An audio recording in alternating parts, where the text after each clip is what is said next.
We're on the 25th floor of the Bally's Resort Tower in a non-smoking king room. When you enter the room, immediately to the right is the closet where you have your safe. To the left is the bathroom. It's an okay size.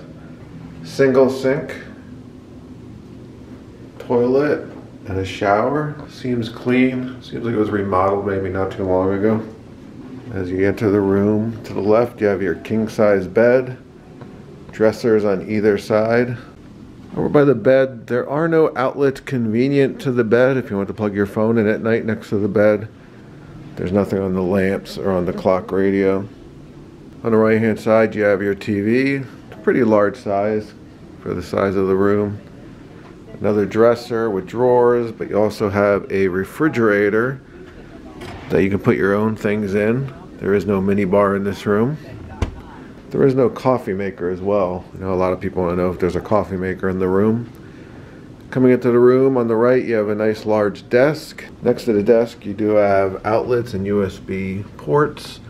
Looks like there's also HDMI connector for the TV. There's a little seating area where you have a chair, a little table, as well as a couch. And the couch is not a sofa bed. Here's a view of the room from the window. You can see it's quite large. There's a balcony here, but these doors don't open. There's a sign that says window opens an inch for outside air, but I couldn't even get it to open the inch. Room 2550 on the 25th floor is on the east side, so there is no strip view. There's a view of the mountains and the airport.